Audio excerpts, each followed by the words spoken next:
किसी भी चीज को बदलने की जो प्रोसेस शुरू हो रही है वो कहां से शुरू हो रही है? वो कॉन्शियस माइंड ने एक चीज को कमांड दी, एक विचार पैदा हुआ।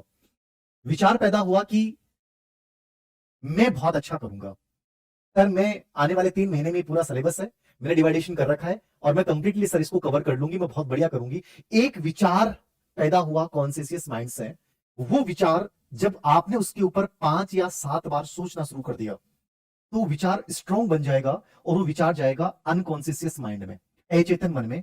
अचेतन मन में जाते वो विचार क्या बनेगा? आदत बनेगा। यानी जब तुम्हारे मन में ये ख्याल आ गया, ये विचार आ गया कि मुझे आज ये 3 दिन में किताब पढ़नी है, मुझे 5 दिन में 10 दिन में सर ये चैप्टर ऐसे कवर करने हैं, तो वो अनकॉन्शियस माइंड में जाके एक प्रकार से डर संकल्पित हो जाता है अनकॉन्शियस माइंड में। और तुमने इस विचार में ये बनाया, मुझे लग रहा है कि मेरी तैयारी अच्छी नहीं चल रही, मुझे लग रहा है कि मेरा अच्छा नहीं होगा, मेरे अंदर ये मन में विचार आ रहा है कि मैं हार रही हूं, मेरे मन में आ रहा है कि मेरा शायद लाइफ में कुछ भी बेटर नहीं होगा, मैं ही क्यों 1-2 नंबर से रह जाती हूं। तुमने इस विचार पे सोचना शुरू किया। यानी जब किसी विचार पे आप 5 से 10 बार सोचते हो तो आपका अचेतन मन उसको आकर्षित कर लेता है और सबसे ऊपर ले आता है। और वो विचार यदि नेगेटिव है तो भी आदत बनेगा, वो विचार यदि पॉजिटिव है तो भी क्या बनेगा? आदत बनेगा। आदत हमेशा क्या करवाती है? एक्शन करवाती है। आदत क्या करवाती है? एक्शन। यदि नेगेटिव विचार बन गया तो एक्शन क्या करवाएगी? सब बेकार है, दुनिया बकवास है, सब सेल्फिश है, सब यहाँ बिजनेसमैन लोग हैं, कोई किसी की हेल्प नहीं करता, कोई किसी के लिए नहीं बना है, सब बेकार ही बेकार है, मेरे साथ जिंदगी में ऐसा ही हुआ है, भगवान ने भी मेरे साथ बुरा ही बुरा किया है। ये सब आपके विचार एक्शन आने शुरू हो जाएंगे। पॉजिटिव विचार यदि आपने अनकॉन्शियस माइंड में बनाया तो वहां आदतें आएंगी। मुझे 7 घंटे पढ़ना है, मुझे इस सेशन को चुनना है, मुझे इस प्रकार से तैयारी करनी है, मुझे नवंबर तक इतनी इतनी चीजें से कवर करनी है, मतलब वैसे ही एक्शन आएंगे।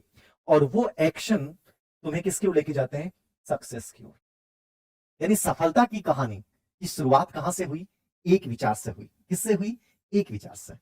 वो विचार कैसा है, उस विचार के बारे में तुमने क्या सोचा है, वो विचार तुम्हें सिलेक्शन तक पहुंचाएगा। ये प्रोसेस है हमारे माइंड की, ये तुमने समझा हो तो कंप्लीट। मतलब तुमने इस लाइन को समझ लिया ना, तुम्हारी जिंदगी यहीं से बदलना शुरू हो जाती है। अब आप कहोगे नॉलेज हम सबको है लेकिन हम करना नहीं चाहते। मेरे इतना बताने के बावजूद तुम में से कुछ बच्चों के कमेंट आएंगे, सर मुझे याद नहीं रहता, सर मेरे साथ ऐसा क्यों होता है। तुम्हें याद नहीं रहता, तुमने यहां कमेंट बॉक्स में लिखा। अब कमेंट बॉक्स में क्यों लिखा तुम्हें याद नहीं रहता? क्योंकि तुम्हारे दिमाग में वही विचार बार बार चल रहा है, मुझे याद नहीं रहता। अब अनकॉन्शियस माइंड उसको पिकअप करेगा, अब वो तुम्हारी हैबिट में आ जाएगा। हर जगह किसी से बात करोगे, क्या बताएं यार, याद ही नहीं रहता, कुछ भी नहीं होता, पढ़ता तो बहुत हूं, रिजल्ट ही नहीं आता। मतलब वो तुम्हारे पूरे जीवन को कंट्रोल एक नेगेटिव विचार कर रहा है।